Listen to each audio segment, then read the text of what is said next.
Good evening, everyone. Good evening, Anita. Okay. Hello, Liz. Good evening. Hi, Almitris. Hi, Sharon.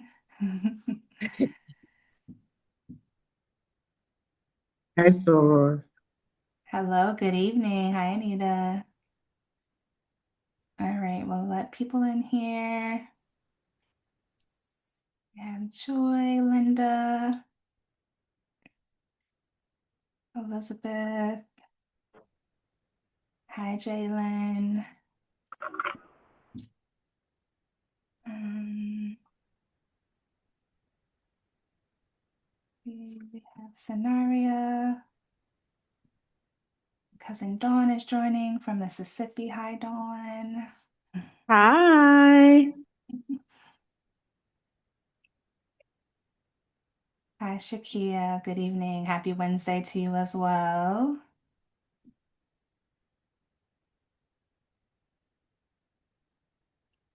Open up the chat here. Hi, Joy. Good evening.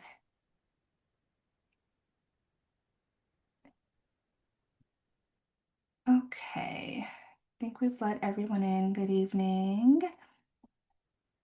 All right. Good evening, everyone. We'll be respectful of everyone's time and go ahead and get started. Welcome. My name is Christina Gordon, and I'm the chair of the emergency response team. And on behalf of the Glen Area Alumni Chapter of Delta Sigma Theta Sorority Incorporated, I want to welcome you and thank you for joining our program tonight entitled Responding with a Purpose, Mental Health Crisis Awareness and Community Response Training. Mental health crises impact families, schools, workplaces, and our communities every single day. Yet many of us are not really sure what to look for, what to say, and what steps to do when someone is struggling. And so tonight's program is about equipping us with that knowledge, those practical tools, and confidence so we can respond with compassion, clarity, and with purpose. And so we're honored tonight to partner with NAMI DuPage and DuPage County Health Department Crisis Team to help us better understand the signs of crises, the resources that are available, and the pathways for emergent support, including how and when to utilize the crisis line. So thank you for being here and your commitment to strengthening our community's response to mental health and substance-related emergencies. Before we get started, I would like to introduce the president of the Glen Area Alumni Chapter of Delta Sigma Theta Sorority Incorporated, Nikki Lang, to provide a few words. Thank you, Christina, and good evening, everyone. Thank you for joining us tonight and for tonight's training regarding a mental health crisis and community response training. On behalf of the 350 plus women of the Glen Area Alumni Chapter that have served the west suburbs of Chicagoland for 49 years, I extend a hearty welcome. As mentioned earlier, my name is Nikki Lang, and I serve as the chapter president. And as I was preparing my thoughts for tonight, one of the things that struck me most was the disappearance of support of mental health and wellness, specifically the lack of funding and facilities that we find in Black and Brown communities. And what gives me extreme hope and joy as well is the increase in virtual talks and virtual support and just the general conversation that we have around mental health and wellness. So let me thank you, NAMI DuPage, for your work this evening that you'll present, and for the DuPage County Health Department as well for your partnership. I also want to acknowledge our Chair of Emergency Response, Christina Gordon, and her co-chair, Elizabeth Oliver, and really their entire committee for their continued work and passion around practically everything, but really making sure that we stay educated and aware. And so please enjoy tonight's presentation, and I'm looking forward to learning a lot. Thank you. Thank you, Nikki. This evening, we're honored to have three outstanding speakers who will provide brief presentations. Following each presentation, we will allow time for a short question and answer session. To help us stay organized and respectful of everyone's time, please place your questions in the chat as they arise. We kindly ask that moving forward, the chat be reserved for questions only, just so that I can keep up with all the questions that everyone has. Additionally, please remain muted throughout the presentation to minimize interruptions and to ensure that our speakers can be heard clearly. Thank you all for your cooperation, and let's get started. Our first speaker for the evening is Lizette Duarte. She's the Director of Community Education for NAMI DuPage. In her role, Ms. Duarte leads community outreach and educational initiatives designed to increase awareness, reduce stigma, and expand understanding around mental health. Through her work, she helps equip individuals, families, and organizations with the tools and knowledge needed to better support those experiencing mental health challenges. NAMI DuPage has long been a trusted resource in our community, providing advocacy, education, and support for individuals and families impacted by mental health and mental illness. We are grateful for the partnership and for the important work they do to strengthen our community awareness and response. So please join me in welcoming Lizette Duarte. Thank you, Lizette, for being here. Hello, thank you. Let me share my screen with you.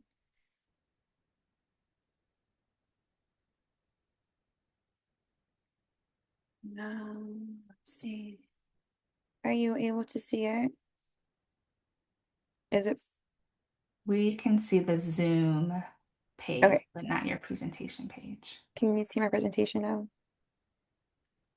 No, no. No. It worked earlier, of course. It was there a minute ago and then you did something and it went away. Oh Yeah, no. Okay. Let's see. I'll try this again. Okay. Are you able to see it? not yet, no. No. Okay. I'm sorry. We have tried this before. Okay, let's try this again. There it is. It's there. Okay, perfect. Okay. Hello everyone. My name is Lisette, but I go by Liz for short. I am director, as Christina said, director of community education at NAMI DuPage. And I will be talking a little bit about mental health and ways to help a loved one. So a little bit about NAMI. NAMI stands for National Alliance on Mental Illness. We are the DuPage chapter. So there's NAMI National, NAMI Illinois, and NAMI DuPage. NAMI is a non-for-profit organization for individuals and family members personally affected by mental health conditions. And this is what makes us a little special from other mental health facilities or clinics or anything like that, is that we really focus also on helping the family members. We are one of the largest from over 600 NAMI affiliates, and I'm very proud to say that we are the largest one in Illinois. NAMI DuPage is peer-led, grassroots mental health organization serving about 20,000 people each year. The number has grown. I think we're at 30,000 now per year. Most of our programs are facilitated by by trained individuals living with a mental illness or their family members. We're an independent, non-for-profit organization funded by donations, corporate and foundation grants, fundraising activities, and limited state and local dollars. We have about 18 staff members and over 140 regular volunteers. And we really like to emphasize this part because NAMI could not be where it's at now without the volunteers or interns. And a lot of the services that we offer are free or low cost. Okay. So what is mental health? I feel like a lot of people are always referring to it, are talking about it, but do we really know what mental health is? Mental health includes our emotional, psychological, and social well-being. It affects how we think, how we feel, how we act. It also helps determine how we handle stress, relate to others, and make healthy choices. And so I put this picture here because I really, really enjoy it. I think it's really a reminder to us humans that, at the end of the day, we're humans and it's normal to feel all the different emotions that we do. So it's okay to be sad. It's okay to be sad from time to time for no reason. There doesn't have to be a specific reason why you're feeling this emotion. It's okay to feel sad. Um, it's okay to not have everything together. It's okay to have tough days. Like us humans are sometimes our biggest critics because we don't allow ourselves to feel these emotions, but it's okay to feel those emotions. Hey, Liz, Yeah, I'm sorry to interrupt you. We're still only seeing your title page. really.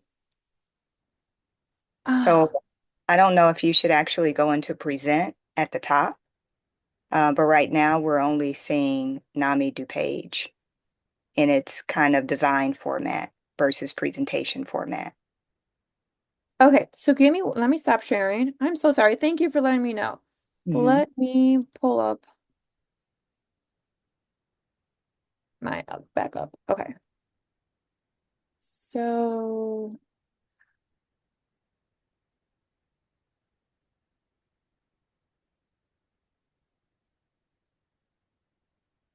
okay,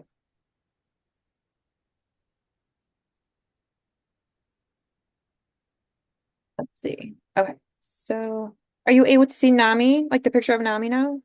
We are, but we're seeing it from like speaker notes, the way that you would do speaker notes. So still not quite in, right there is good, actually. Okay. You don't see my notes here?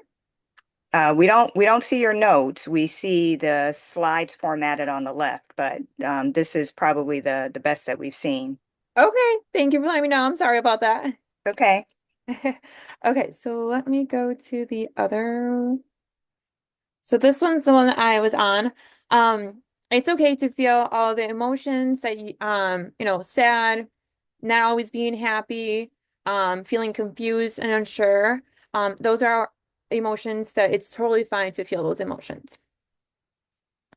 Why does mental health matter?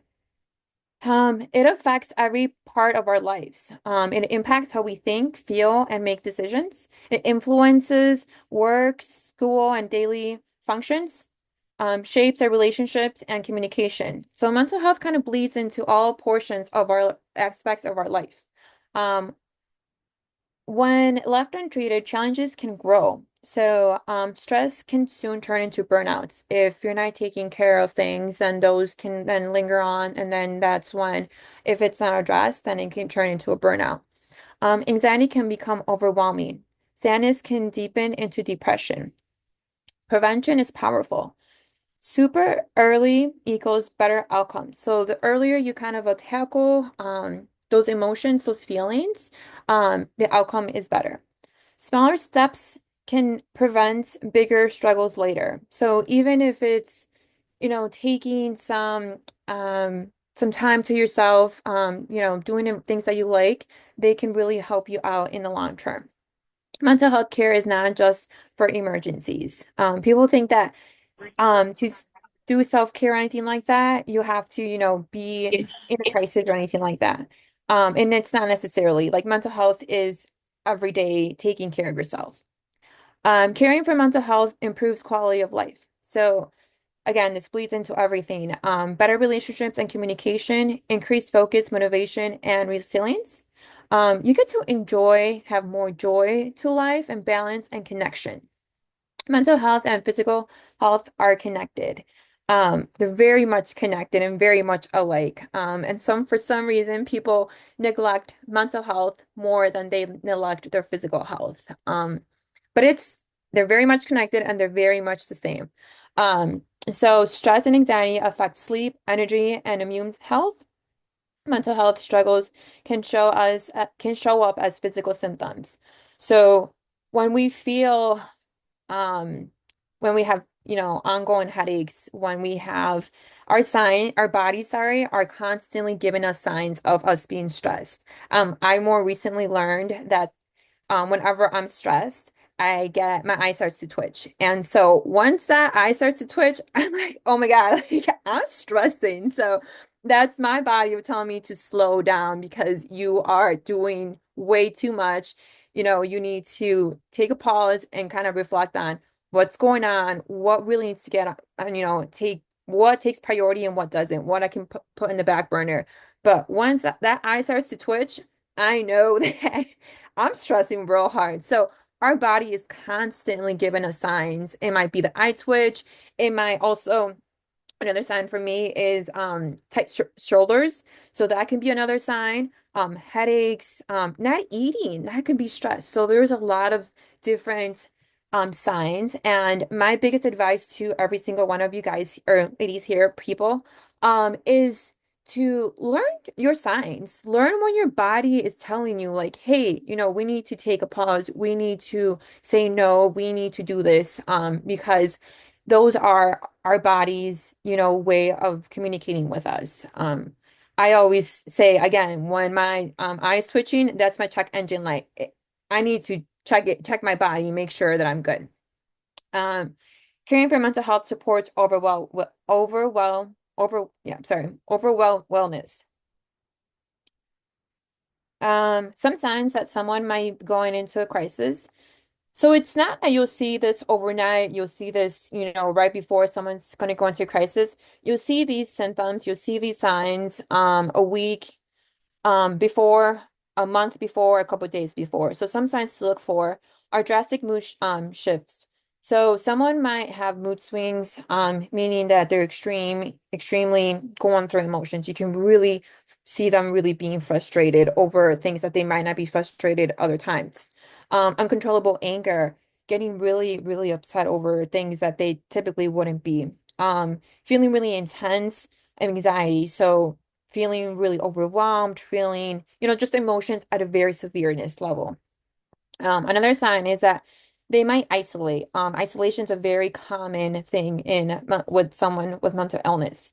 You'll see them withdraw from friends, family, and normal activities. So if you start to see a coworker, a friend, anyone, a neighbor, that sometimes, they start to slowly kind of not go into the family functions, not show up to work, we start working more from her home, things like that.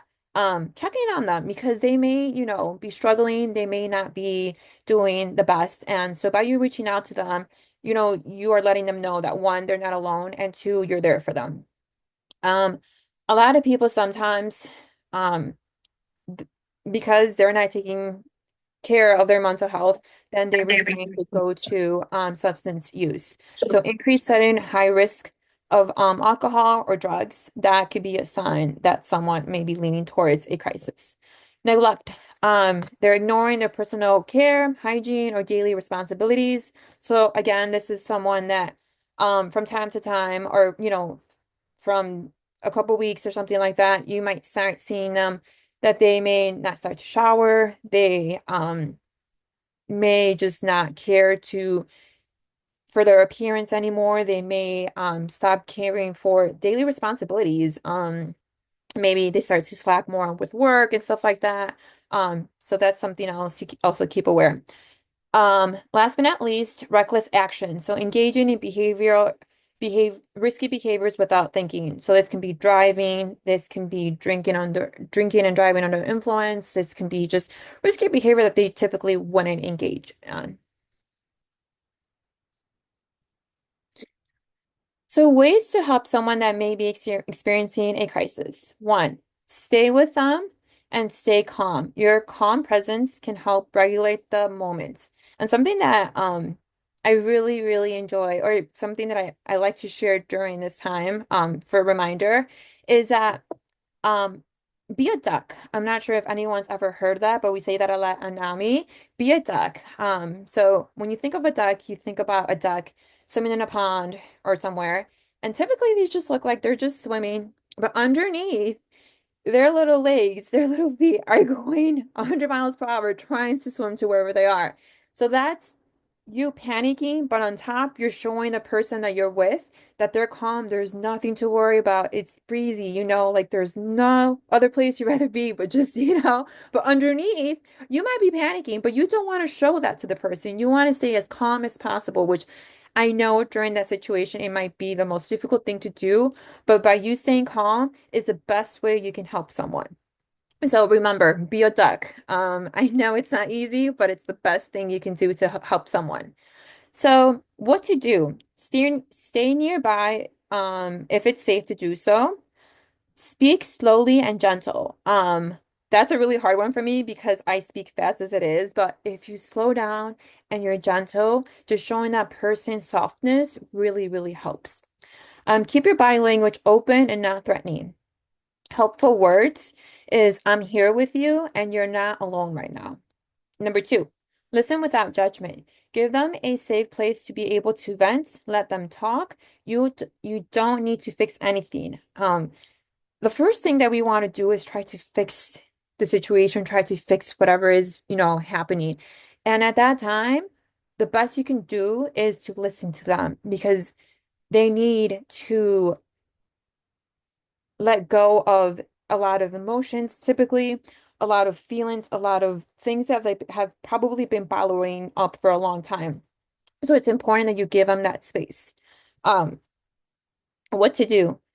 Listen more than you speak. So during that time, the less you speak, the more powerful that moment is for that person because you're giving them a place where they can really share.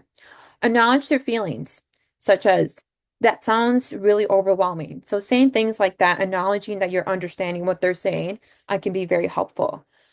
Um, Things to avoid, arguing or correcting. This is not the time where you would say things like, I told you, or I knew this, or I knew that. This is not the time for you to say things like that. Minimizing your pain, saying things like, it's gonna be all right, or it's going to, it's not that much of a big deal. Saying things like that really minimizes that this is not a big deal and they shouldn't be making a big deal out of it, which is not what they want to be hearing during that time. Number three, help them slow down. Crisis can feel urgent and out of control. So ways that you can help is taking deep breaths together. So just kind of, maybe holding hands if possible, or just counting out loud, 1, 2, 3, in, inhale out. Things like that are helpful. Sometimes kind of distracting them, so asking them to name three things they can see or hear, gets their mind off whatever might be triggering them to be in the crisis. Encourage them to sit, or drink water. Again, just trying to kind of distract their mind on whatever it is that's happening. Number four, ask directly about safety. Asking does not put the idea in their head. It can save a life. Many people are afraid to ask about suicide, and it's okay because safety comes first. So it's okay to ask the question, which many people try to avoid, but asking does not put the idea in their mind. And a lot of people have that misunderstanding that if you ask if they're considering suicide, that you're putting that thought in their mind, and it's the complete opposite because if they are, they're willing to talk about it. Well, you can ask, are you thinking about hurting yourself? Are you feeling safe right now? Are some ways you can approach it if you don't want to, say the word directly. So some myths and misconceptions about mental health. So a lot of people think that mental health is rare. Um, Truth is that mental health conditions are very common. People will experience one at some point in their life, whether it's anxiety, depression, any of those. Usually a person experiences it at least once in their life. Another myth is that people can just snap out of it. That's the most, if I could get $1 every time someone said that, it'd be amazing. But that's a myth. Truth, recovery can take time, support, and sometimes treatment. It's like physical health conditions. So just like diabetes or any other physical condition, mental health also has a journey in the sense that sometimes it requires medication, sometimes it requires therapy, it requires other things other than just medication, or sometimes, medication alongside with that or anything else. So people can't just snap out of it as some people think that, by not addressing it, it's going to go away eventually. That's not the case. A myth, people with mental illness are violent or dangerous. Um, Actually, I'm ashamed to say that before I was introduced or really brought into the mental health world, I had this myth in my idea because I think that um TV shows, movies, and stuff like that may used to, not so much now, but back then when I was growing up, I think that mental illness, when it was projected on TV shows or anything like that, it really laid it out to be like homeless people, people that were dangerous, violent, and that's not at all the case. The truth is that the vast majority are not violent. On the contrary, they're more likely to be victims than to be the actual perpetrator of crimes or anything like that. But because of the typical stereotype, people always think that people with mental illness are going to be the violent ones, but that's not all the case. Another myth is that mental illness problems are a sign of weakness. I grew up in um, Hispanic household, and we're very big on not talk, especially for men, are very big on not talking about their feelings, their emotions, because you're the man of the house, you're the macho, you can't, talk about that because you're showing weakness. On the contrary, mental health conditions are medical conditions. So it's not, that you're showing your weakness. They can affect anyone regardless of the strength or resilience. So by you not, talking about it, it's not that you're any more powerful than anybody. It's just that the way you're addressing it, but it doesn't make you weak because you talk about it. Um, Another myth is that medication changes your personality. So when properly prescribed, medication helps manage symptoms, so people can feel more themselves. I really like to emphasize that I agree and I disagree to a certain extent to this one because medication is something that it's a personal choice that someone likes to take. But I do like to share, and some of our speakers that go to the hospitals share about their experiences, how sometimes the medication that the doctor gives you, it might not be the right one for you. I always emphasize on giving a medication a try, but if it's not the right one for you, advocate for yourself. Advocate that, hey, I've given this medication 6 to 8 weeks, but it's not making me feel the way that it should or I think it should. So communicate with your doctor always, but also do advocate for yourself if you're not feeling, if you're feeling drowsy, if feeling nauseous or anything like that, be your advocate and voice that to your doctor. Um, Myth, therapy is only for people with severe problems. Truth, therapy can be helpful for stress, life transitions, relationships, and personal growth, not just crisis. Therapy is amazing for anyone. I encourage people, you don't have to have a mental illness or anything like that for therapy. Therapy is so helpful to everyone and I just highly encourage people to do therapy. Um, if you're exploring or anything like that, therapy, it's just a really, really good thing for people to just really practice self-care or anything like that. Um, it's it could only help you, like it can't harm you. It can only help you is the way I like to approach it. In the moment de-escalations techniques. So stay calm. Again, be that duck. Keep a low and calm voice, and even if you feel nervous.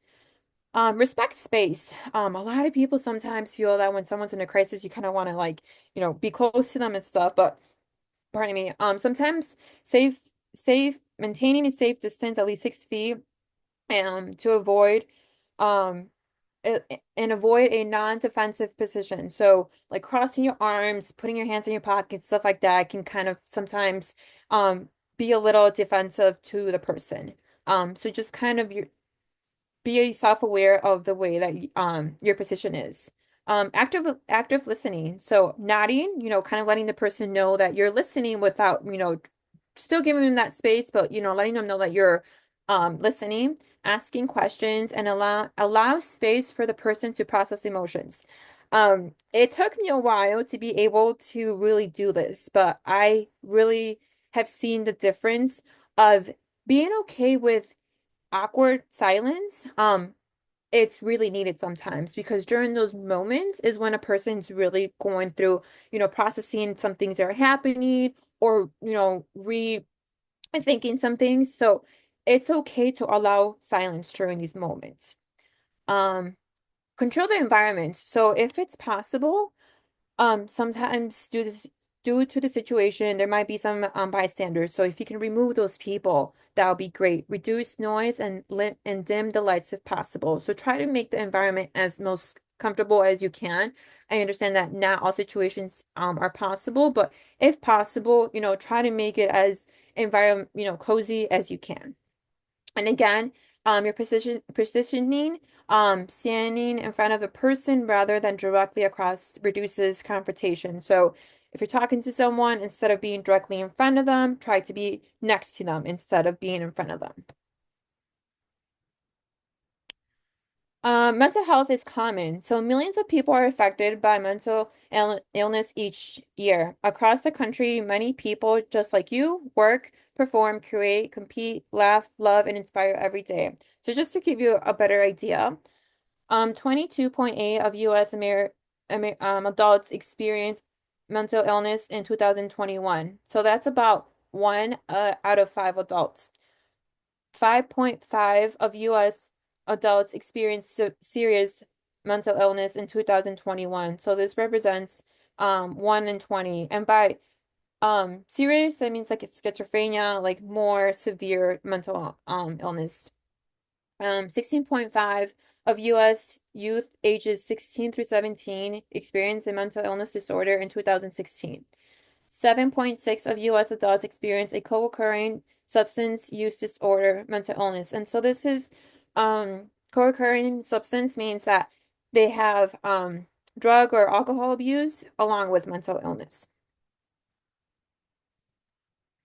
So a lot of people wonder why people don't reach out for help.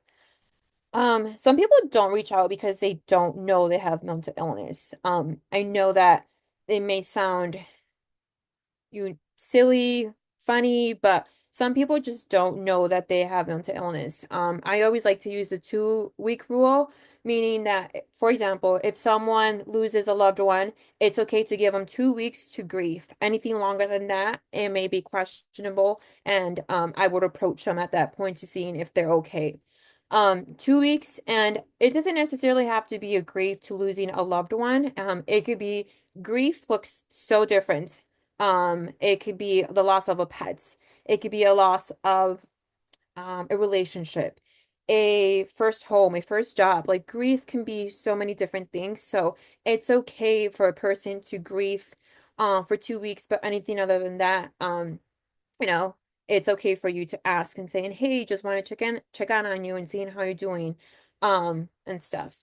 Also people don't reach out because they're self-medicating. So this can be someone starting to drink after work because they had a long day. They want to go home and have a glass of wine because it's been a long day. And that glass of wine then turns into three, turns into finishing a bottle a day. And so before you know it, they're drinking every day, they're drinking a bottle. And so that's self-medicating, really trying to bottle your feelings, the stress you're feeling, into substance or alcohol. People think they can handle the problem without treatment. So a lot of people think that, especially with depression, that they're gonna get over it, that it's just a hump, a phase of life. But oftentimes, it takes more than trying to go to the gym or trying to get out there. Sometimes it takes therapy, sometimes it takes medication. So oftentimes people don't reach out because they think that they're going to get better all on their own. Also times people don't know where to go to resources or where to go for services. So looking for a therapist, a counselor, a psychiatrist and all that stuff can be overwhelming. And so some people just are overwhelmed and don't know where to go. So that's another reason why people don't reach out. Um, Oftentimes, a lot of people are afraid of the labels and stigma. And this, I think, is more culturally that a lot of people are just, they don't want that label of being having mental illness. So they rather just not deal with it or, investigate more where these symptoms are coming from. And then last but not least, a lot of people just don't have time. We're always on the go. And so usually it happens when a person doesn't have time and they never address the mental illness and it becomes a crisis. And that's when it gets, taken care of because yeah, it's when your check engine light is like, we can't drive anymore. We're at fumes at this point. Something else that I like to talk about is words matter. Focus on, so you want to words, the way that you communicate with someone really matters. Why? Because words can hurt, words can heal, and words can open the Open doors the to. doors. And so And we want to focus on the person, not the condition. The basic concept is that the mental health condition, sorry, the basic concept is that the mental health condition is only the aspect of a person's life, not the defining, it's not defining who the person is. So words shape how we see mental health. So language influences beliefs, attitudes, and stigma. It labels labels can be either labels can be harmful. Use words can be used to normalize struggles or shame.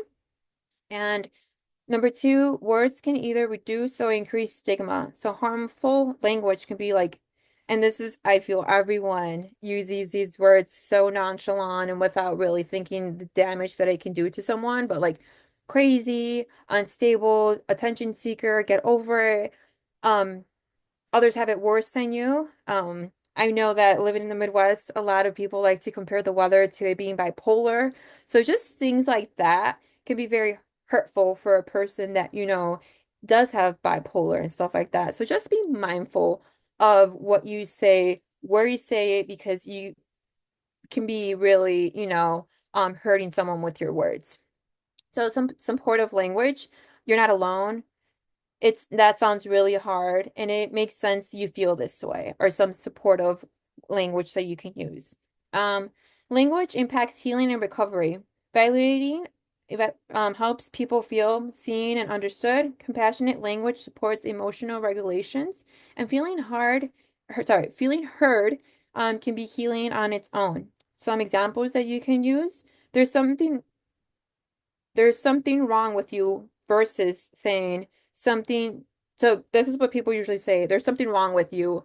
Something that you could say is something difficult happened to you. So acknowledging that they're hurting in a different way. Is there any questions before I jump onto the NAMI resources?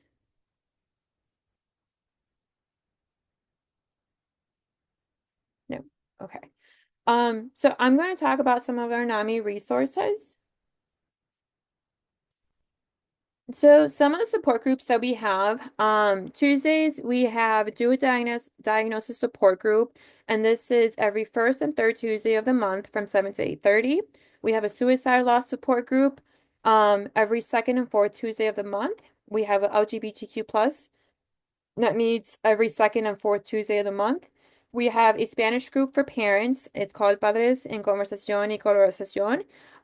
Meets every third Tuesday of the month from 7 to 8:30. I want to say almost every single group that we have meets from 7 to 8:30, so it's pretty easy to remember. Wednesday night, we have a Connections, which is for individuals that meets every Wednesday, and that's from 7 to 8:30. It's open to anybody that has mental illness or wants to learn more about it or explore. That is a group for you to start. We have a new group, and this one is called Emerging Young Adults, and this is for 18 to 25. Um, we just opened up this group, and we think that it was really needed because we were peer led, so we wanted to give this age group a specific group that they can really connect with and really open up versus having, a person in their mid 60s connecting with an 18-year-old. We want them to have a group where they can really open up. Um, we do have the teen support group, and so the teen is only up into 18. And so once they were aging out of this group, it was just that weird age of, where they wanted to go next. So we created this group. I think it's like maybe like a month and a half new, so it's fresh, really, really fresh. And then last but not least, we do have a family support group that meets every Wednesday from 7 to 8:30. And we do this with a purpose. We do this with the purpose that the family members will come with their loved one, and then each one will go to the support groups. Once they end, they can all leave together. And we do see a lot of our um, people that go to our groups. We do see a lot of them come with their family members, and then they all leave together. So it's a nice family outing that you can go get support and then leave. And then I don't know, over the summertime, it by the time they leave at that time, it's still nice out, so they can still, have a nice evening. And then Thursdays, we have a teen support group. And then every fourth Thursday of the month, we have a parent roundtable, which is the same one as the Spanish one on Tuesdays. And basically, what that is, it's a group that is run by a mother and a daughter, and they share their experiences about mental illness. We have something called living room. So I highly encourage people to check this out. It's an alternative to the emergency room. Ours is open Monday through Friday from 2 to 8, and this is just a drop-in. If anyone ever feels like they may be going into a crisis, and they need to talk to someone, this is a safe, free place where you can come talk to a peer, talk to a trained peer that can help you hopefully de-escalate your emotions and prevent you from going to the emergency room. I always like to emphasize that if this is not for a person that may be like already in crisis, or in psychosis or anything like that. If that is the case, you want to take them to the emergency room. But this is an alternative for anybody that's feeling anxious, upset, scared, angry, experiencing increase in your typical mental health symptoms. I want to say that more often than not, a person when they come into the living room, they will be able to have an hour session with a peer and then be able to go back home and prevent from going to the emergency room. There's nothing wrong with going to the emergency room, but oftentimes that's the only place we know where to take our loved ones or where to go. Since we're small little kids, they're telling us emergency, always call 911 or go to the emergency room. But we're seeing a lot of increase of places like the living room or the CRC popping up, and we're trying to eliminate the pressure from the emergency room and having these places where people can go for crisis instead of the emergency room. We also have something called peer support, and this is the best way I like to describe it as is the same as almost seeking like a therapist or a counselor, but the difference here is that we're peer led. We're not professionals.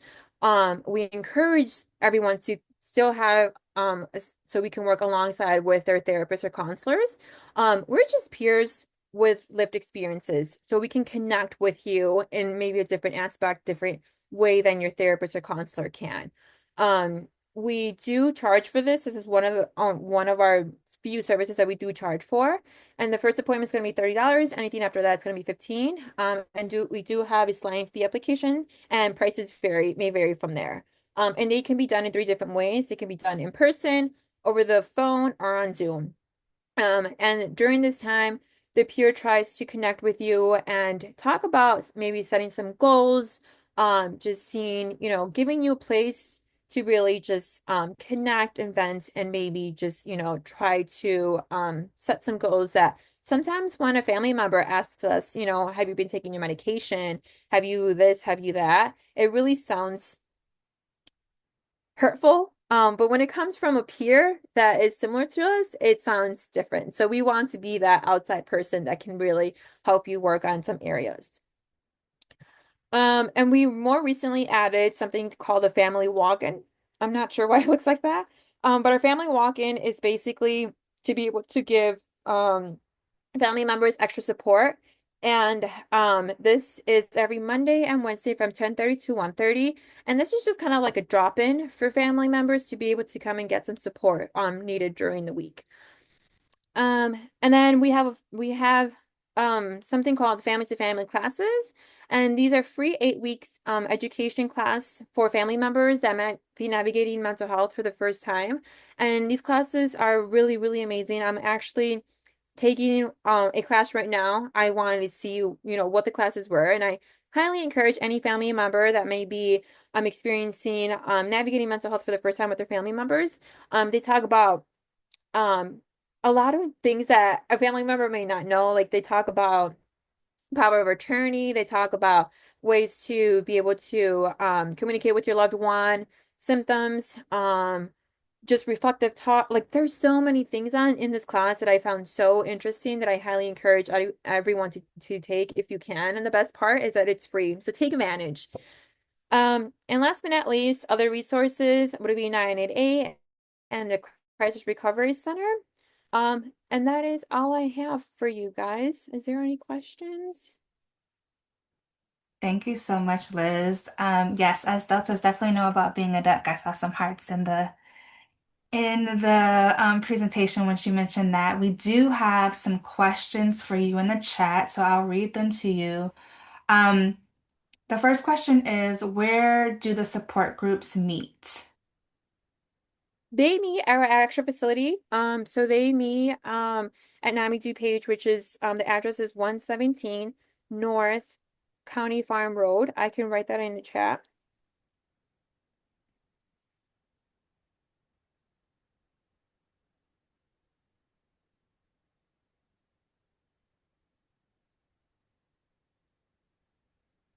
Okay, great. Thank you. So the address is in the chat. Liz put where the classes meet. Um, Oh, I'm sorry, was that for the classes or for the support groups? she said support groups. Support groups, yes. So support groups will be there. The classes vary. We try to have the classes, typically locations are Naperville, Lisle, Downers Grove, and from time to time we do try to have those online. Okay, thank you. Of course. The next question is, where do we find examples of appropriate word choices when referring to people who have mental illness? That's a really good question. I can I can provide this. I Is there a way that we could email or something? Yes, we have everyone's email when they registered, and also Liz's email is on the screen as well. So I would encourage people if they have questions or want more resources to reach out to her also. But we do have everyone's email, so I can provide that information too. Okay, perfect. Thank you. Thank you.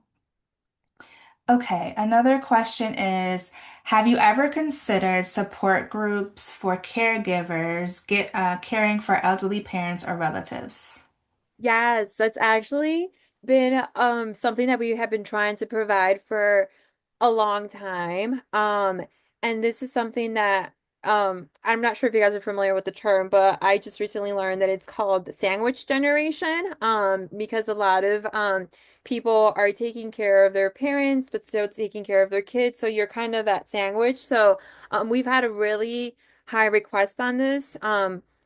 A lot of staff at our place right now are in that stage in life, so they're themselves are ones needing it. So yes, we have considered providing this support group, and I'm hoping that this year we can provide that group. I'll be more than happy to share that information with you, Christina, in the future, so you can, extend the information to everyone here. But that is a really, really asked demand group that we really, really have brought. So I'm crossing my fingers and hoping that this year we can hopefully provide that. So yes, and it's great that you asked that because the more we people ask, the more I push it back to our team. I'm like, guys, we really need to get this group going because we keep getting this question asked. So thank you for asking. Okay, thank you. Yeah, I will definitely share that information with everyone. Along the lines of that question, someone also asked about programs specifically for seniors, Are we talking about high school or like elderly seniors? elderly seniors. So we don't quote unquote have um, programs, but we do go to a lot of our DuPage local senior facilities and we give presentations along with a lot of different activities. We do like chair meditations, yoga, bingo and stuff like that, but we don't have any programs that they can come to in our facility, unfortunately. We usually go out to them in the community. Okay. Yeah, Thank and you. topics that we cover with them are, like decluttering, sleeping, stuff like that. But unfortunately, we don't have anything that they can come to our facility to attend. Are there any locations for services in Oak Park? Yes. So we are DuPage, so we only service DuPage. Oak Park is Cook, I want to say. So I highly encourage, so if you are looking for anything that's outside of DuPage, put NAMI and your zip code, and it'll give you the closest NAMI that you can go to. I also want to say that though we are DuPage, you don't have to live in DuPage to access our resources. We just can't go outside of DuPage area for to give resources, or sorry, like to do presentations and stuff like that, but anyone from anywhere in the world can access our resources. We actually have tons of people that log into our Zoom meetings, our support groups, and are actively, in our support groups. And a lot of support groups are online. I forgot to mention that part, that um I want to say more than half of our support groups are online. So if you're interested, you can visit our website and you can find the Zoom link to register for those. Okay. And there is, sorry, there is a question about wanting to have access to the information after this Zoom to be able to share. And then also a question about where to find a list of the resources that you have mentioned in your presentation. Um, I I highly encourage everyone to visit NAMI Do page, because you'll find all of the resources that I just shared.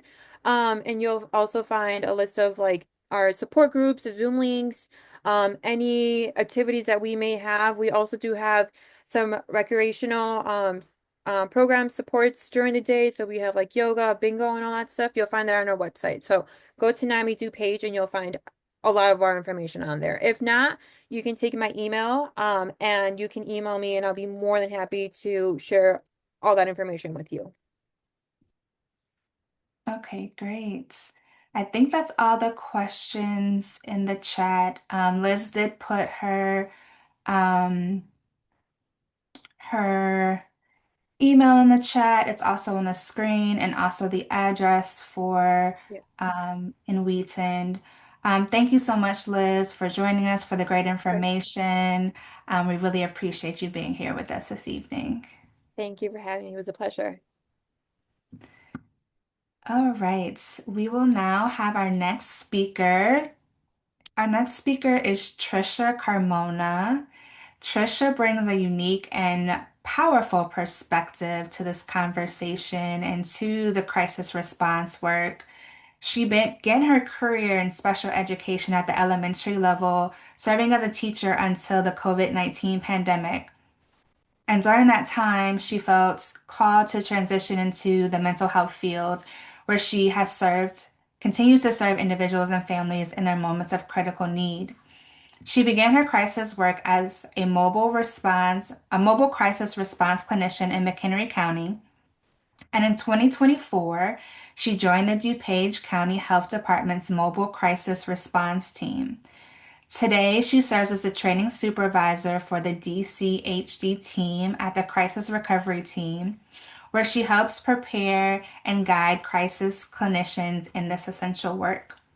We are grateful for her leadership and expertise, and we're looking forward to learning from her this evening. So please help me join Trisha Carmona. Hello, everyone. Thank you for that wonderful introduction. I appreciate that. Yes, my background is in special education at the elementary level, and then I switched to mental health. I have always worked in crisis services. That is my passion, is to meet our community where they are at their greatest need. Typically, we're interacting with individuals on potentially one of the worst days that they ever had. And so I'm here to speak on behalf of DuPage County Health Department and our new building, the Crisis Recovery Center. and to speak about some of the services that we now offer, because when we were in the old building where NAMI is located, we not only outgrew our space, but we also expanded our services. So we're going to run through those tonight.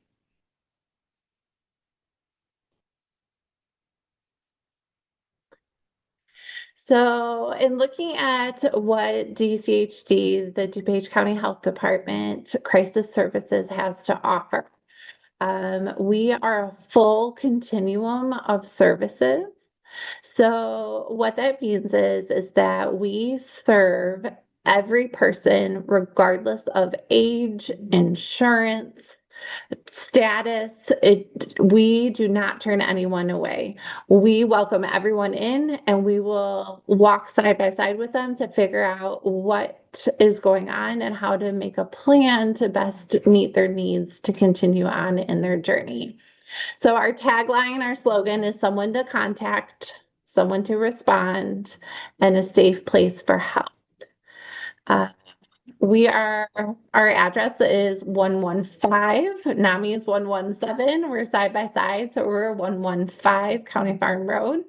Our services are 24/7. We never close. We never close down operations in any of our departments. All of our departments are 24/7 operations. So our continuum starts with an individual in crisis. So if we have an individual who's experiencing a mental health crisis, there is not really a criteria for what constitutes a mental health crisis. We really define a mental health crisis that is defined by the individual. So we could be looking at someone who just needs someone to talk to someone who's in full psychosis. We don't have any exclusionary criteria of who we service at the CRC. Ways to access the services through the Crisis Recovery Center is you can call or text 988.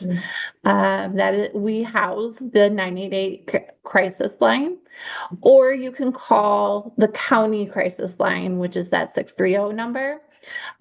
We have a full staff of a call center staff that runs both lines and operates both lines in-house. So we are local to DuPage County. All 988 calls that come in are routed to their local 988 call center. So we field all of DuPage County and surrounding areas. Or the 630 number, that's our direct county crisis line. So an individual in crisis is reaching out. They can either come into our building or they can call 988 or the crisis line. Our dispatchers there will assess for risk. And if it's more beneficial for us to send a team out to meet the individual where they're at, we will dispatch our mobile crisis team. Our mobile crisis team can go anywhere 24/7 to meet the individual family at any location within DuPage County. We have been to parking lots, restaurants, hotels, schools. Nothing is off limits. We go where the individual is at. If the individual in crisis would like to come in to the Crisis Recovery Center, we can give them the address, and our doors never close. So they can come in and access mental health support at the Crisis Recovery Center. And then, depending on the assessment that takes place, whether it's out in the community or at the CRC, we provide post-crisis wraparound services. So we have a whole team dedicated to following up with the individual and family to link to the next steps. We don't want anyone to experience a mental health crisis and essentially hand them a list of phone numbers and say, good luck. That is not what we do with our follow-up team. Our follow-up team makes the phone calls with them. We follow up and try to figure out what barriers they're encountering and remove those barriers for them so that they can access the next step in their story.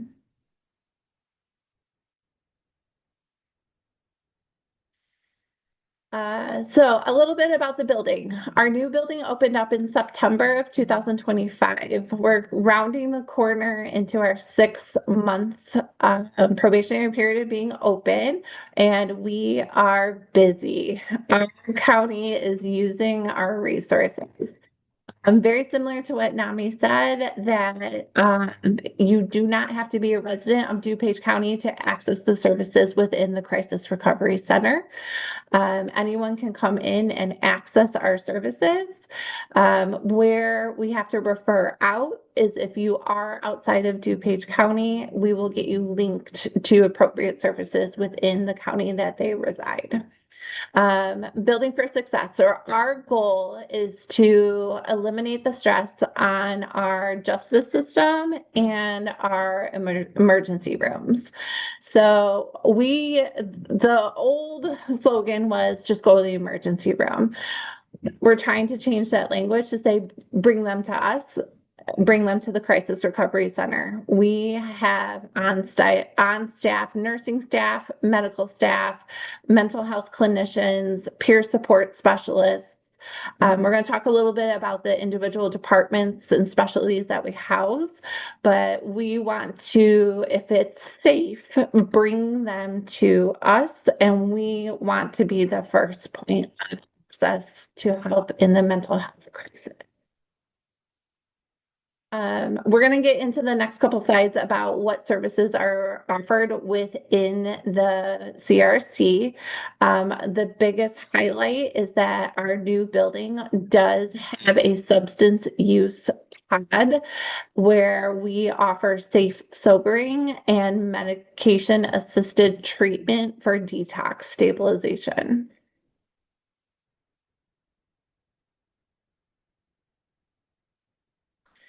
Okay, so the Crisis Recovery Center, like, how do you use our services? So they can come from the individual themselves.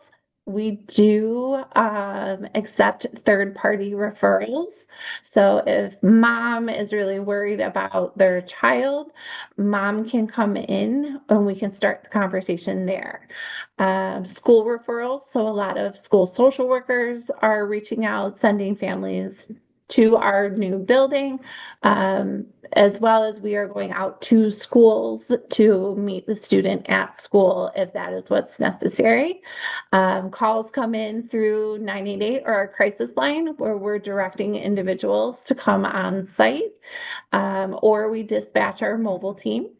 Law enforcement, we've really partnered with our local law enforcement agencies within DuPage County and the surrounding areas to, if no laws have been broken, that if it would be beneficial to bring them to the Crisis Recovery Center, then please bring them to us other than an emergency room or to sober up in jail. Bring them to us on site.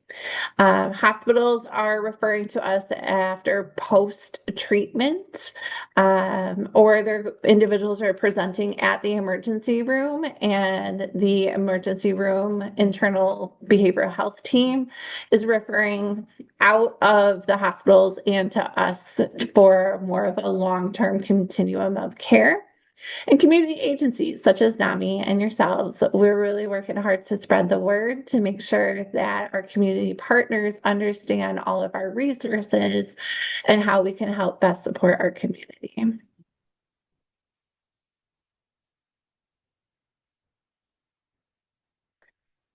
So within our building, these are all the programs that we offer within our building. So we, as I mentioned, we run the 988 and the crisis line. That's in-house. So we're local to the community and can refer to other agencies and support systems within our local area. Our mobile crisis team operates 24/7. We can send a licensed clinician and a peer support specialist to the individual or family who is experiencing the mental health crisis. Our sobering unit is new for us. This is where we expanded with our new building. We offer 2 programs within our substance use unit. The first is a safe place to sober, and we accept individuals with alcohol use disorder and substance use disorder, primarily around opiates. We can treat pretty much all substances in our sobering unit. What our goal is if they come in to use our sobering unit for a safe place to sober, they're watched by our medical clinicians. We have an on-site EMT and a nurse to manage the medical component of sobering. And then we also have licensed clinicians and peer support specialists that are stationed in our sobering unit to help provide the mental health support. Once sobering takes place and we sober up, and we're probably not feeling the best. So then our goal is to move our individuals who use our sobering, safe place to sober unit into our actual substance use pod. In our substance use pod, they get their own room. They do have shared bathrooms. And we're looking at providing medicated assisted treatment to help with withdrawal symptoms to reduce the likelihood of returning to use. So our providers on site can prescribe Suboxone. We can prescribe medication for alcohol withdrawal. We do not do methadone, but we do have on-site providers that can prescribe these medications and provide these medications on our unit. Our goal is typically that they stay with us for about 5 days, give or take. It could be a little less, it could be a little bit more, depending on the individual. Our goal is to get them stable, physically feeling a little bit better, and then get them linked to the next steps.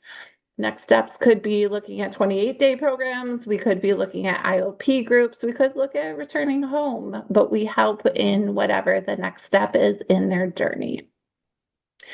Crisis respite, that is an 18 and older programming. Typically, respite is used for an in-between. So they don't really meet criteria for inpatient mental health, but they aren't really ready to go home yet, and they need a little bit of a speed bump per se to slow down and figure out housing, figure out SNAP benefits, figure out mental health providers, a therapist, a psychiatrist. They can stay on our respite unit. Typically, we see about a 7 to 14-day window when they stay in respite. It could be less, it could be more. It really is dependent on the individual and what their needs are. Our youth pod and our adult pod, this is also where we expanded. And this is where I really want to sell the CRC to you and make sure that you have the information to speak to. Our youth pod and our adult services pod, they are 24 hours only. So what we are using these pods for are for individuals who are experiencing a crisis and need a safe place to kind of slow down and get their feet on the ground, put a game plan into place, and then continue on if it's going back home or wherever the next steps are. A good example of how our youth pod works. We're seeing a lot of teenagers who have conflict with their parents, and there's this big blow up that takes place at home. Parents are dysregulated, child is dysregulated, and they live in the same home, and we can't really pull it together to continue to live cohesively in our house because we experienced an event that made it uncomfortable, potentially unsafe. Then we use our youth pod to bring family in, bring the youth in, provide crisis stabilization, brief counseling and therapy, communication stabilization, and we really work on a strong safety plan about how to get child and parent working cohesively to get them to get back home and hopefully have a safe rest of the night. And then we get them linked to services. It's interesting to watch it work. It's really fascinating to watch individuals on the youth pod because we are providing in the moment therapy to families, and it's a lot of parent education that takes place. Our adult services pod functions identically, 18 and over. Same thing, it's only 24 hours. It really is meant to slow things down to put next services in place. A good example of the adult services pod, we had a lady the other day who came in who just experienced a domestic violence situation. She really didn't feel safe being home and everything happened so quickly and she didn't have a place to go. She's not homeless, so we weren't looking at housing, but she needed a safe place and a support team to process through the situation that just took place and put a plan in place of next steps. Our team on site got her into the adult pod and we provided her a safe place to process the traumatic experience with a mental health clinician. And we got her a support team for long-term care of getting her a therapist and additional supports in place for her to continue her journey. Our call center links to our 90.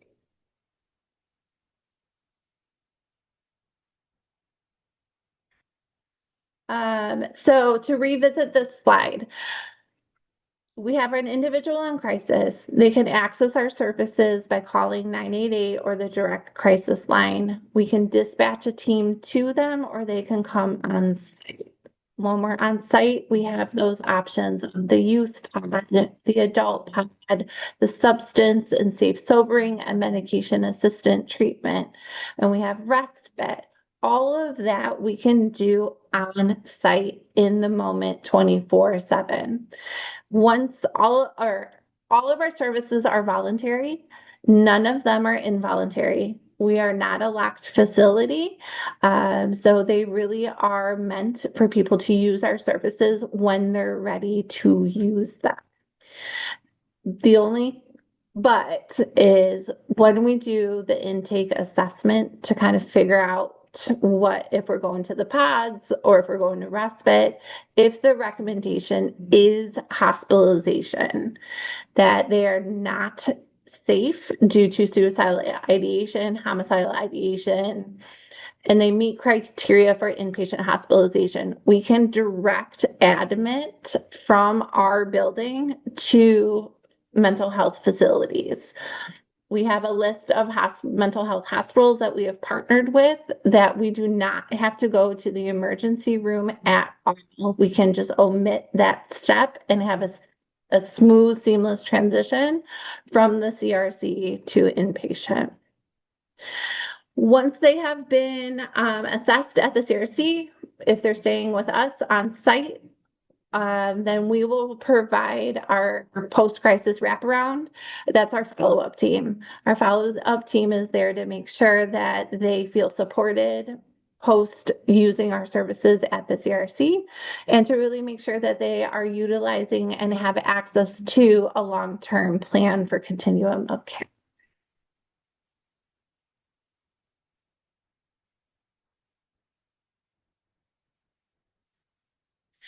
Are there any questions that I can help answer? The CRC is 24/7 operations and it's all voluntary.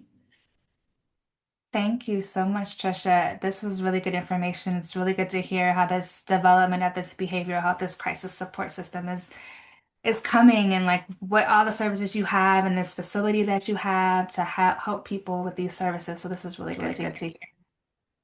Um, we do have a question in the chat that I'll read for you. Um, can one utilize the follow-up services if they had a crisis and are stable but having issues finding housing? Yes. Absolutely. Our follow-up team will help provide that next step. So if they need help with just locating housing, our follow-up team can manage that with the individual. If they need help actually making the actual phone calls, our team can help with that. We want to eliminate the barriers for our individuals from moving on to being successful at the next steps, and that relapse to now we're back in a mental health crisis, and now we're back stuck in this loop where we can't break the cycle. Okay, great. Thank you. Um, what are what age group receives, sorry, this is in the way, the most service and or in most crises? That's a good question. I would say our mobile team that is dispatched out into the community, we see a lot of youth. Uh, Predominantly through schools. A lot are responding to schools. On site, we're seeing our substance use unit is definitely being used. That's been a huge benefit to our community with safe sobering and medication assisted treatment for withdrawal and detox symptoms. Um, so it's kind of a split answer. Community based, when we dispatch mobile out, definitely children. On site, we're seeing more adult. Okay. And another question is, should they contact a direct line to reach the follow-up team? Is Yeah. that We're funneling everything through either 988 or the 630 number. That is our call center hub, and they will dispatch out to the appropriate services. We want to make it as simple and as smooth as possible. okay? And how helpful would this be for elderly people? So we are a full continuum of services. And what I mean when I say that is if they're within DuPage County, we will go out and we will do an assessment with them. We'll provide support. And then we most likely, if there's no mental health concerns warranting a higher level of care, like hospitalization, we'll then link to our outpatient team, our follow-up team.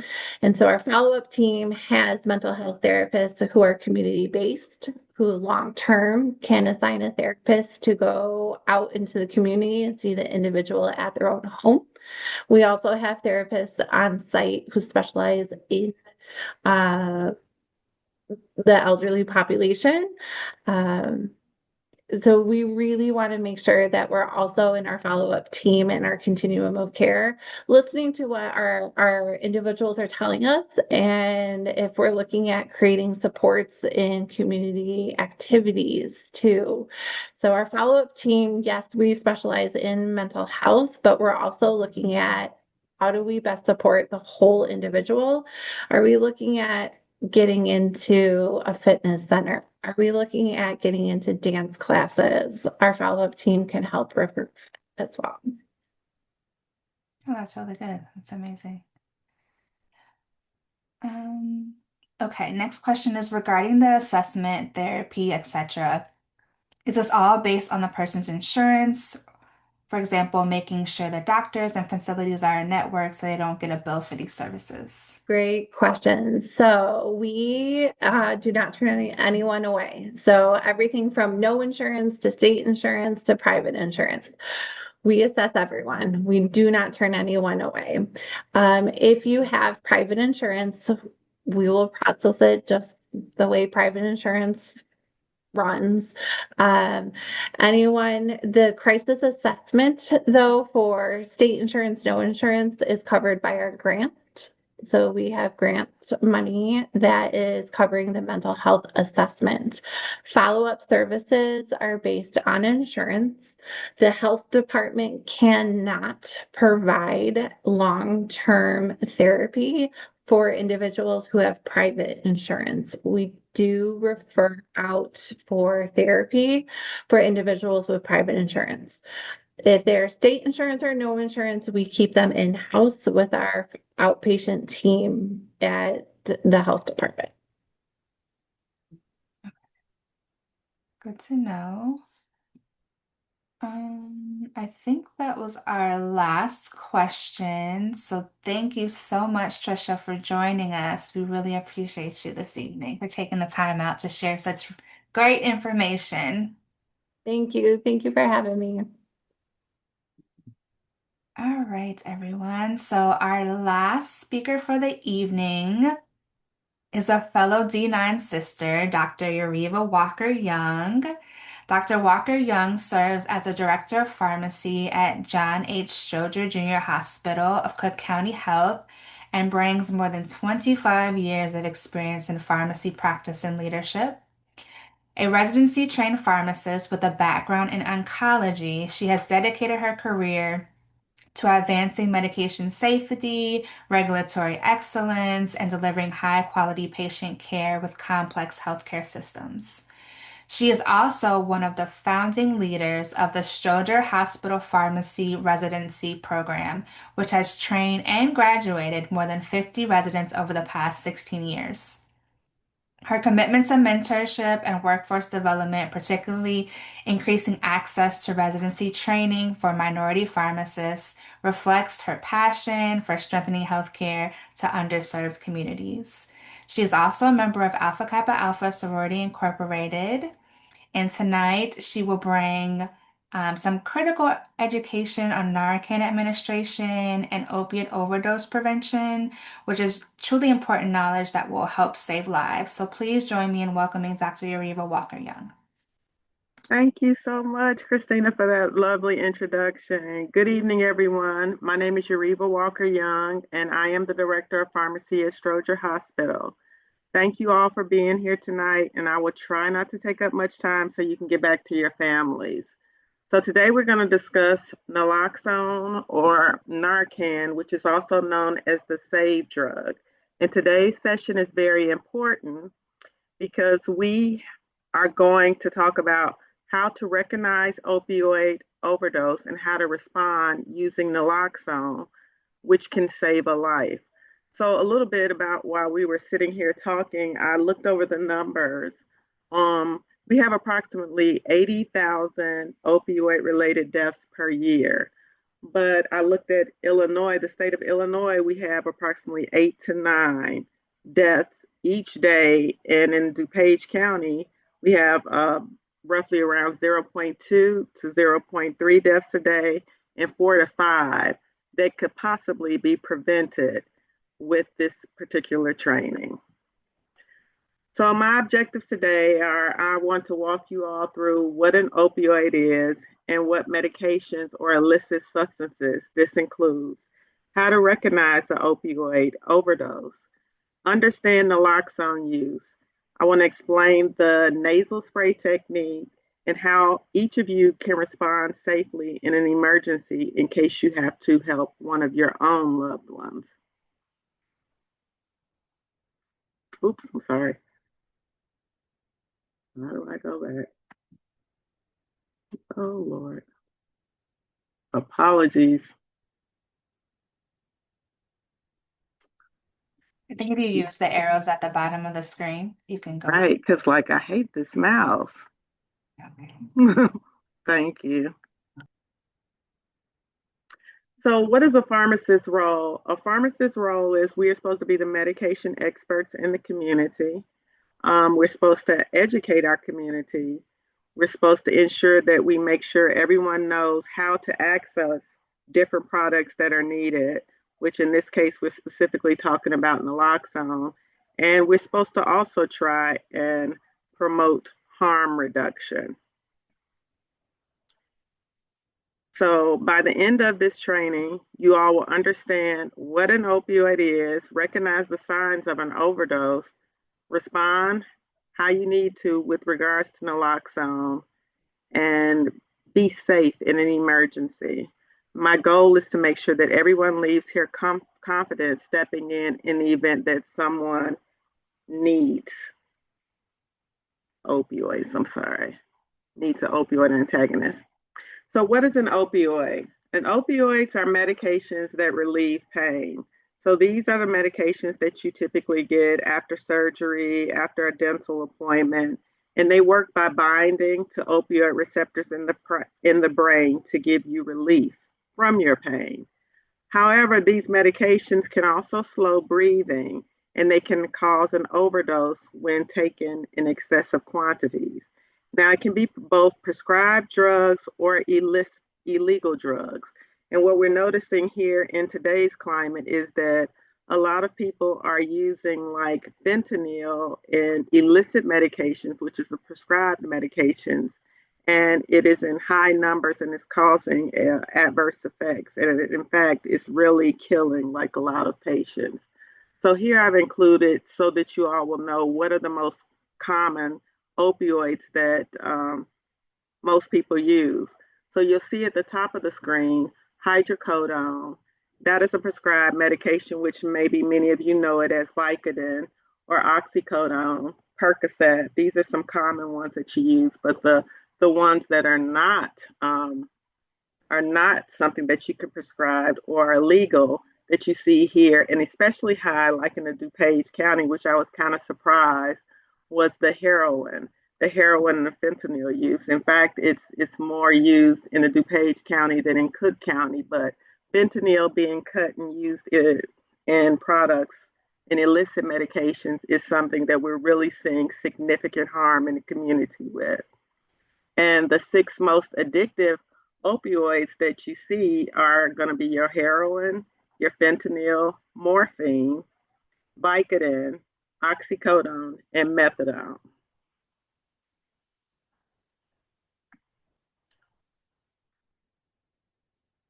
So some examples of this, like I said, are your prescription medications, which you'll see here, some pictures of it. It's oxycodone, again, hydrocodone, morphine.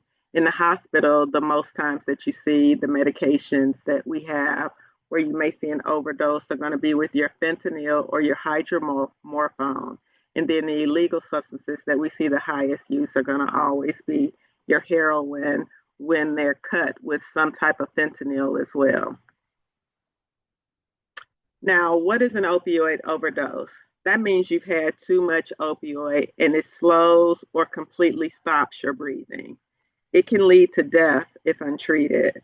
And you have to work really quickly because it may take like, you may see the immediate response to an overdose in like something like 15 minutes. And it often involves fentanyl or mixed substances and excessively high doses.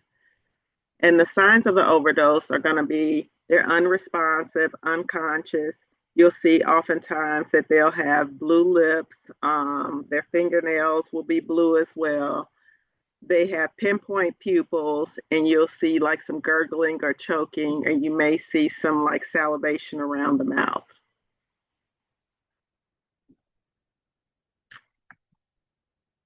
So, what do you use when you have an opioid overdose? Well, in the hospital, we use the injectable naloxone. But outside of the hospital, and you don't need a prescription for this, you will have Narcan, which is the brand name for naloxone. And it's a nasal spray, and it's an opioid antagonist. And that means that it's the actual reversal agent for opioids, and it works in 2 to 3 minutes, and it's very safe and it's easy to use. So the first thing that you do in an emergency when you suspect an opioid overdose is you call 911. Time is of the essence because regardless of whether or not you administer naloxone to the patient or to your loved one, they still will require medical attention. And so when you call in, you need to provide your location. You need to stay on the phone for the entire time while you wait and as you are trying to administer the naloxone. Here in the state of Illinois, you have the Good Samaritan protection, so you don't have to be fearful of treating a patient or a loved one in need. So basically what you do when you use naloxone is you're going to lay the person on their back. You're going to tilt their head back, and then you're going to insert into the nostril. One dose equals one spray, equals one dose. And that is important because you can administer and you may have to administer multiple doses, but one spray equals one dose. And then you're going to wait 2 to 3 minutes and you're going to see if the person regains consciousness. If they do not, you can administer another dose, but in a different nostril. During this time, as you're administering, if you know CPR, in which I know that most people are just not going to know CPR, but if you do know CPR, you can do support breathing because they might need some rescue breaths, but you only do that if trained. And you give them one breath per every 5 seconds, and you go ahead on and you start CPR. But if you do not, you wait 2 to 3 minutes and you see if they regain consciousness. If they don't regain consciousness again, you can administer another spray, but it has to be in the opposite nostril. And then you're going to, again, wait 2 to 3 minutes. If no response, you're going to continue to repeat the dose until the EMS has arrived.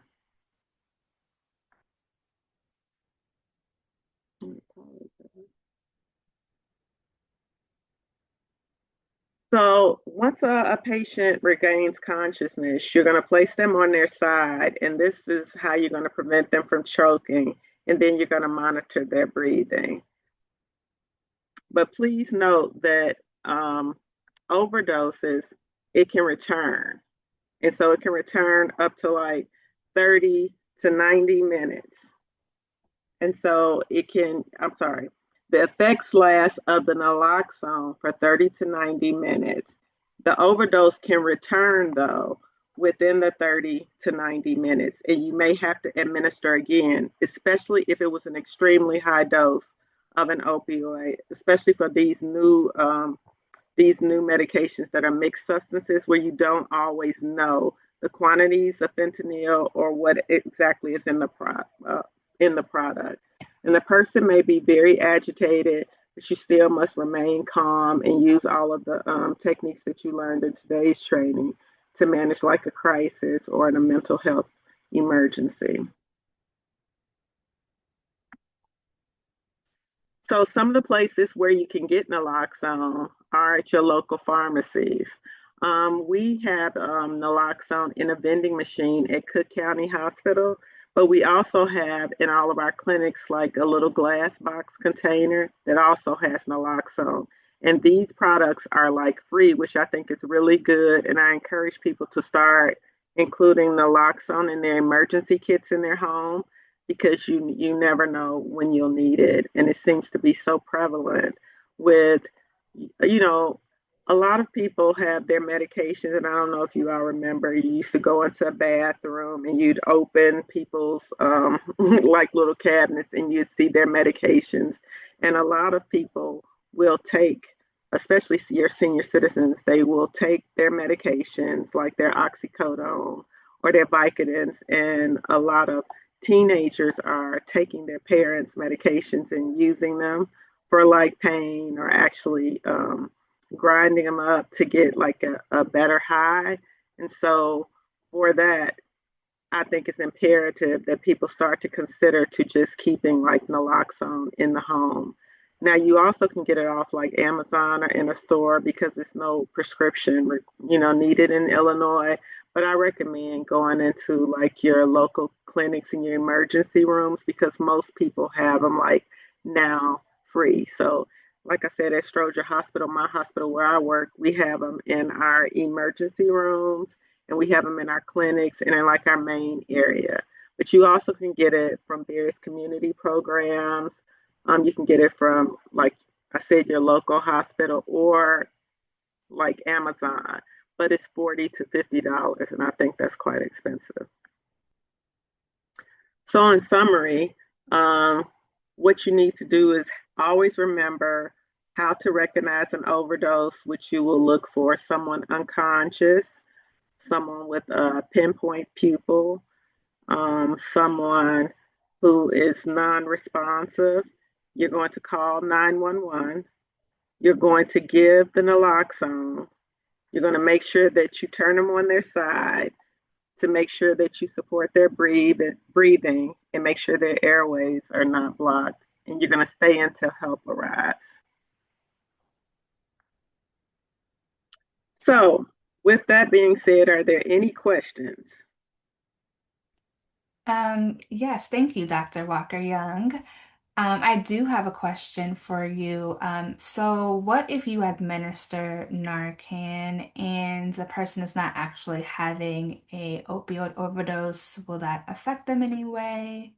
No, so that's the good thing. It will not hurt them, but it will not help, as you know, if it's not that, and that's not the cause of it. But if it is not an opioid overdose, the good thing is administering the naloxone will not harm the patient. But it is still good. I would recommend it if you don't know, just go ahead and use it anyway. Thank you. Liz wrote in the chat, Liz Duarte, one of our speakers from NAMNI, that there are also vending machines with some Narcan located at the 117 building in Wheaton. I know I live in Oak Park, so there are several locations around Oak Park that have just boxes where people can pick them up. So also check with, as Dr. Walker Young, with your local area and check and see they have your community, your town, may have them available for free where you can just walk into different locations and obtain them. Thank you. Are they free at yours too, Lizette? Yes, they are. Yeah. Okay, thank you. Okay, I'm not seeing any more questions. Make sure I didn't miss anything. Oh, here's one. Are physicians doing a better job with how they are prescribing these medications? So yes, right now in our clinic, that's why we have them, and that was a major initiative. So when you suspect that a patient may be at risk, then what they're doing is they're giving it to them free in the clinic. They're giving them at least 2 boxes. And we have a lot of outreach with our physicians, trying to make sure to combat this opioid epidemic. And so we have a lot of outreach in the community, in Cook County. And I will say I work for University of Illinois at Chicago, and so Oh. um, just with the prescription so rough, I'm not sure if that's what you're referring to with. So there is more focus on providers not prescribing as much opiates as we've done in the past. There's more education, there's more training around it. It's actually part of our training for continuing education. And also, there's better ways to monitor. So we have better systems where Dr. Walker, I know you probably know about, where we can see if patients are getting these medications prescribed by other providers elsewhere, having, these pain agreements to try to reduce how much we're giving out this medication, how much they're using. So there is more education and more push to providers to not to utilize other ways, other non-medical things um, whether it be acupuncture. We just started an acupuncture program at UIC to give them alternatives to using for pain treatment instead of using opioids and pain medication. Yeah, and we do use the prescription monitoring programs for so far. Anytime we receive a controlled substance prescription, we're able to look and see where a patient has received other opioids or controlled substance. So our physicians have to be registered, and the pharmacy then checks to see if they have picked up prescriptions somewhere else, and then we're able to either deny the prescription or get the doctor to write for something that is, less addicting.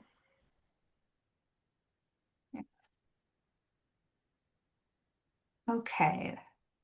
Thank you, Dr. Walker Young. It looks like that is all of the questions in the chat. Thank you for this great information. Um, so As we close tonight's program, I want to extend a sincere gratitude to our three incredible speakers for sharing all their information, all their expertise, for taking the time out and just share their passion with us and just bring more knowledge.